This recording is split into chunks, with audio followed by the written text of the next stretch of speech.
안녕하세요. 베네딕트입니다.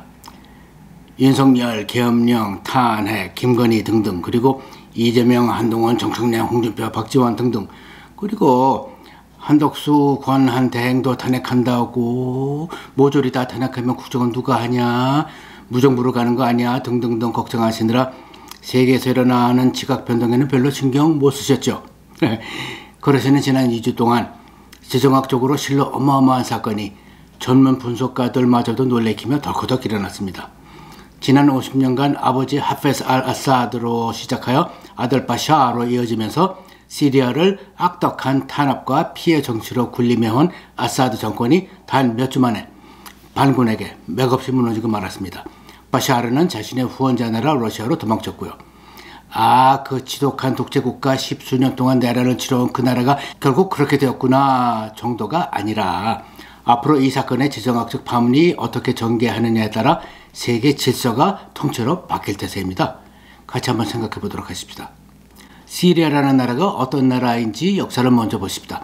여러분 혹시 고등학교, 대학교 때 세계사를 좀 공부하셨으면 아마 가물가물 기억이 나실 겁니다. 사이크스-피코 조약이라고요.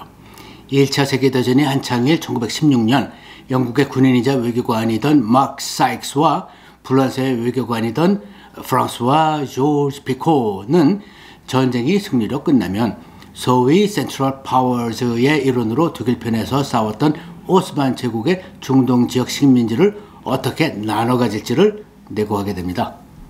영국과 프랑스가 우리는 같은 편이니까 싸우지 말고 사이좋게 나눠 가지자. 그런 거죠. 그 지역에 살던 여러 민족들에게는 전쟁이 끝나면 너희들은 우리 멋있는 유럽인들이 나라를 만들어줄게 하면서요. 대부분 거짓말이었습니다. 즉, 이 두 사람이 큰 테이블에 중동 지도를 놓고는 긴 자를 대고 줄을 쭉쭉 그어서 태어난 국가들이 오늘의 이라크 등등 그리고 시리아인 것입니다. 여러분 세계 지도를 보시면서 웬 아프리카나 중동 국가들의 국경들은 죄다 일직선일까? 한국과 중국의 국경은 압록강과 두만강 삐뚤삐뚤한데 생각해 보신 적 없었어요? 문제는 줄을 쭉쭉 긋는 것까지는 좋은데 그 안에 어떤 다른 다양한 민족, 좀 더 정확하게 말해서 부족들이 어느 지역에 어떤 관계를 형성하고 살고 있는지에 대해서는 신경을 거의 안 썼다는 점입니다. 중동 지역은 역사적으로 트라이벌 사회였습니다.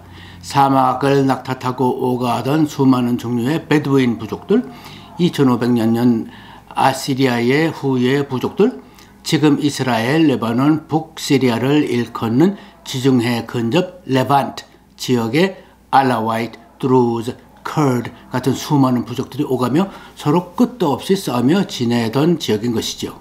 특히 커드 민족은 1190년경 세 번째 십자군 전쟁 때 십자군을 지휘한 영국의 리처드 라이언하트, 사자심장 리차드 왕과 맞서 싸워서 승리한, 그리고 적들이던 유럽 왕과 기사들에게조차 깊은 존경의 대상이었던 살라하딘, 영어로 살라딘의 후예로서 아랍인들이 아닙니다. 언어도 다르고요. 이들의 거주 지역은 터키의 남부, 그리고 시리아의 북서부로서 내륙 지방입니다. 그런데 그들을 줄을 쭉쭉 그어서 시리아라는 유럽 사람 2명이 서로이 발상해버린 나라 안에 싸잡아 넣어버린 것이죠.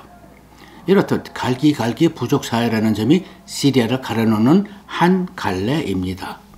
그런데 여기에 한 수 더 복잡하게 만드는 것이 있지요. 네, 수니 이슬람과 시아 이슬람의 분열입니다. 여러 다른 부족들이 시리아 사회를 가로로 갈라놓는다면 수니 시아 분열은 세로로 갈라놓는다 하겠죠. 결과는 바둑판같이 갈라진 시리아의 사회인 것입니다. 한 예로 아사드는 알라와이트족입니다. 알라와이트는 아랍 인종이지만 일찌감치 시아 이슬람에서 한 번 더 분리되어 나온 알라위즘 종파를 따르는 부족입니다. 감리교 장로교가 다르듯이요. 국민의 75%가 수니파인 나라에서 12%밖에 안 되는 알라와이트 소수 집단이 지난 50여 년 시리아의 나머지 각종파들을 핍박과 피로서 다스려온 것이죠. 그런데 생각해 보세요.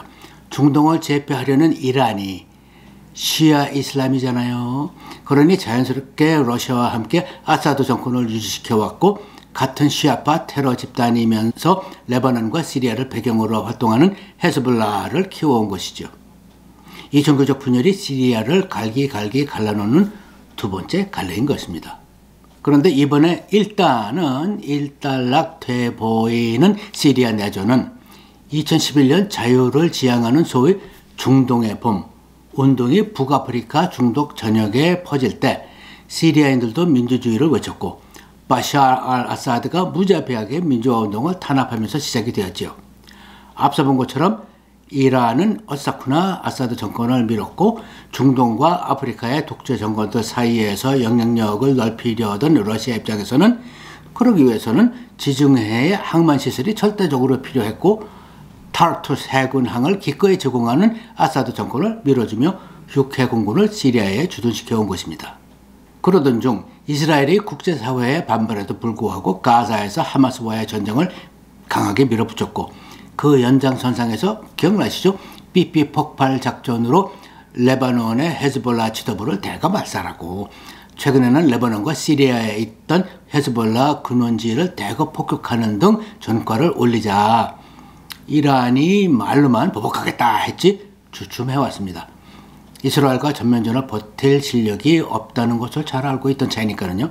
게다가 잘 아시다시피 협력국인 러시아는 우크라이나에서 이미 75만의 사상자를 냈고 9,000대 이상의 탱크를 잃는 등 힘을 못 쓰고 있고 이 두 나라의 우방 중국은 잘 아시다시피 경제적 사회적으로 끝이 안 보이는 파국으로 몰락일로에 있고요. 바로 이때 소니파 하이앗 타흐리르 알-샴 HTS 그룹이 시리아의 부족사회처럼 갈기갈기 갈라져 있던 반정부 세력들을 모처럼 일시적으로나마 통합하여 이끌고 내전을 승리로 이끈 것입니다. 아사드 외에 당장 급해진 쪽은 러시아 같습니다. 러시아는 일단 항공 능력이 있는 모든 공기를 철수시켰습니다. 그러나 러시아는 미국이 아닙니다. C5 슈퍼 갤럭시 52대, C-17 글로브마스터 223대, C-130 허큘리스 2000여 대로 운영하는 군수송 능력 강대국이 아닙니다. 공기를 제외한 모든 군 인력, 시설, 차량, 장비들은 시리아의 타르투스 해군항을 통해서 처처하고 있지만 엄청난 양의 물자들은 그대로 방치하고 도망치다시피 하고 있다고 합니다. 자기들 기지에서 거기까지 가는 것도 온갖 위험을 무릅써야 하고요. 아사드 정권 외에는 철천지 원수 취급을 받으니까는요. 이란은 완전히 아연실색한 상태입니다. 헤즈볼라가 거의 완파되었지요. 시아의 사천격이던 알라와이트 종파의 아사드 정권은 몰락했지요. 이제는 그들을 통해 간접적으로 이스라엘을 치고 나아가서는 사우디아라비아와 지역 패권을 다투려던 국가적 야망은 일단 물거품이 된 것 같으네요. 반군 HTS의 수장 아흐메드 알-샤라는 HTS가 서방 국가들이 테러 집단으로 지정한 바 있으나 이제는 시리아가 더 이상 세계의 위협이 아니며 HTS는 시리아 국민 모두를 통합할 것이며 소수 크리스찬들을 포함한 모든 이들의 종교자를 보장할 것이라고 천명했죠. 미국 등 서방들은 알-샤람이 모두 듣기 좋아하는 말은 골라서 하고 있으나 말로만은 안 통하지 행동으로 보여라 라는 입장을 고수하고 있습니다. 같은 시간 이스라엘은 앞으로 이스라엘의 안보를 위해서는 이때로 놓칠 수 없다며 골란 하이츠를 점거했으며 시리아에 남아있는 러시아와 이란이 아사드 정권에 제공한 공군기, 무기체계 및 군사시설들을 바로 이 시간, 바로 우리가 얘기하고 있는 이 시간에 1000여 회가 넘는 폭격을 통해 철두철미하게 파괴해 나가고 있습니다. 그런 군사장비들이 앞으로 테러를 일으킬 수 있는 어떤 집단에게라도 넘어가는 것을 용납할 수 없다는 입장인 것입니다. 그거는 사실 미국도 마찬가지예요. 줄이 올린 뉴스에는 잘 올라오지 않지만 이 틈에 여러분 잘 아시는 아이시스, 이슬람 국가 테러 단체의 시설, 거점 장비들을 철저히 파괴하고 있다고 합니다. 이제는 러시아 공군이 철수했기 때문에 러시아 공군의 전투기 또는 S-400 같은 위험천만한 대공미사일 등에 노출될 리스크가 없는 상황을 최대한 활용하고 있다는 것이죠. 그럼 이제는 이 새로운 상황이 지정학적으로 어떤 여파를 야기할지 한번 볼까요? 첫째로 미국은 조만간 시리아에 주둔해 있는 약 1000여 명의 특수부대 요원과 장비를 철수시킬 것으로 보입니다. 이라크와 아프가니스탄에서도 철수한 마당에 이제는 더 이상 필요 없는 미군 주둔을 지속할 필요가 없다는 계산이겠죠. 시리아에 아직 평화와 정치적 안정이 확보된 것은 아니지 않냐? 미국을 위협하지 않는 상황에서 미국이 신경 쓸 일이 아니지요. 생각해 보세요. 미국이 한국전쟁에 한국 사람들이 불쌍해서 참전했던가요? 미국의 민주주의를 위협하는 공산주의를 막기 위해서 했었잖아요. 아프가니스탄?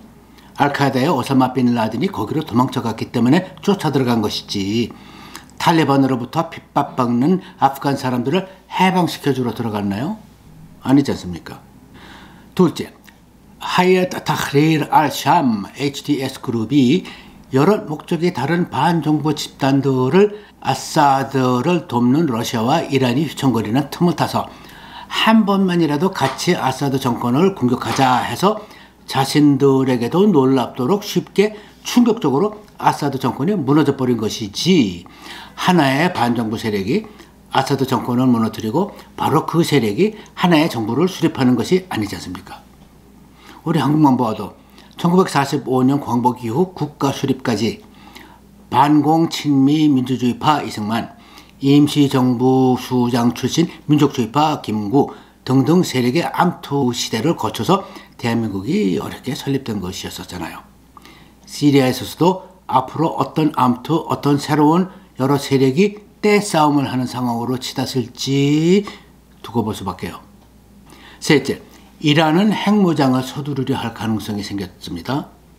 헤즈볼라, 아사드 정권 등 팔다리가 잘려버린 형국이어서 이란이 파워 프로젝션, 세력 투사 능력을 전부 잃은 형국인 상황이니 철저하게 약소국으로 몰리지 않는 방법은 핵무장밖에 없다고 계산할 가능성이 커졌다고 볼 수 있겠지 않습니까?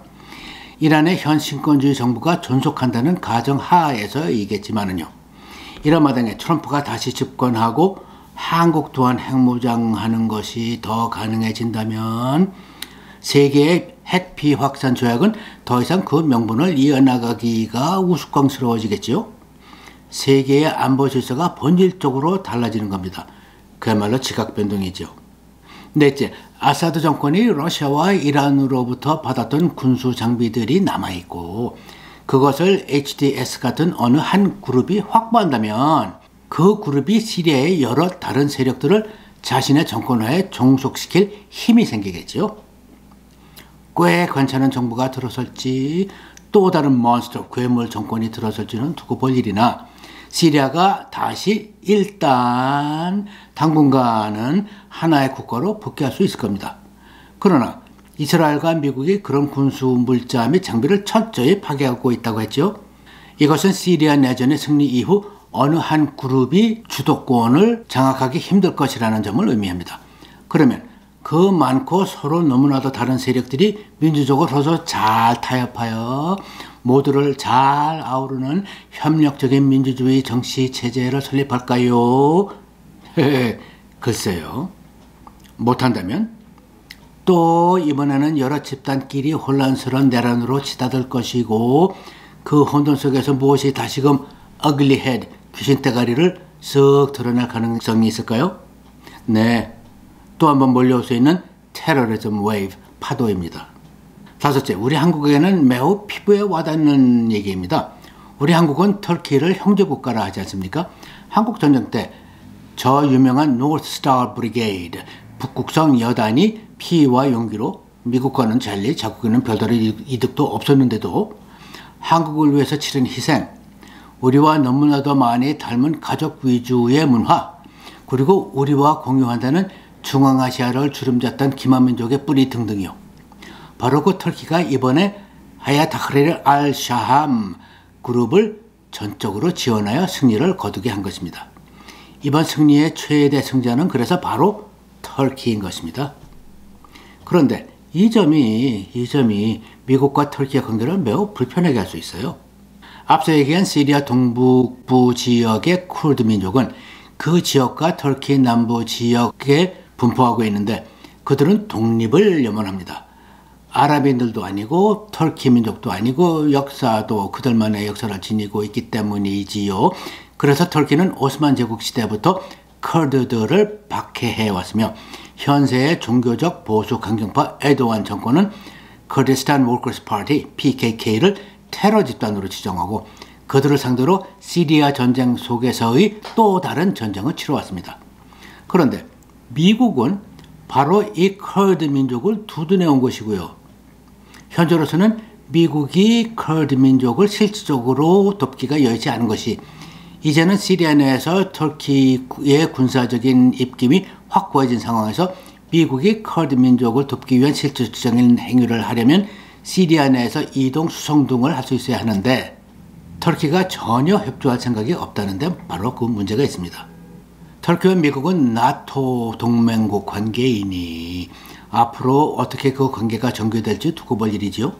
그런데 미국과의 관계보다 더 큰 지정학적 의미는 오랜 기간 동안 지정학 분석가들이 추측해왔듯이 이제 터키가 이란을 제치고 중동의 맹주가 될 발판이 생겼다는 점입니다. 터키의 천적 러시아는 지중해에서 쫓겨나고 있죠.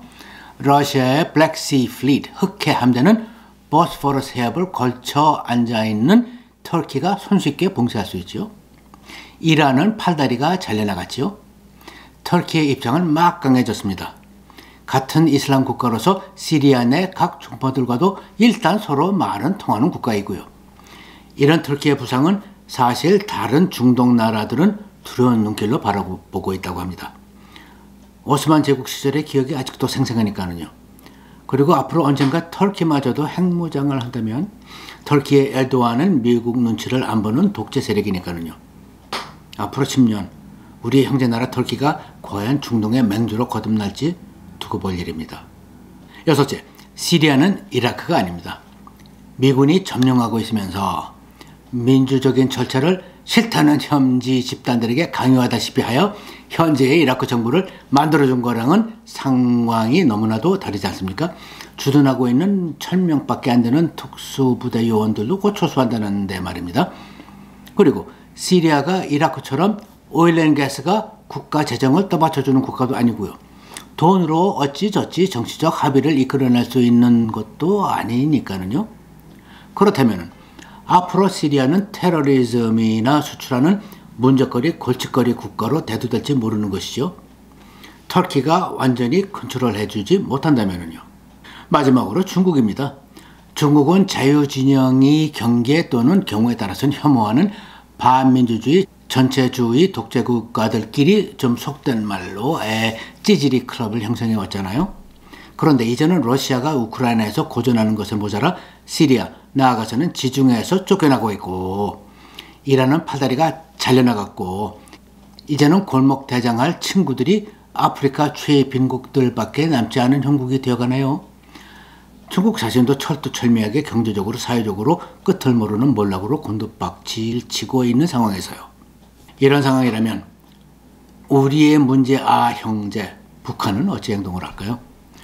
북한도 중국을 누구보다도 싫어하고 경계하는데 우리 대한민국의 진보 진영만 아직도 친중을 외치는 것 같지 않으세요?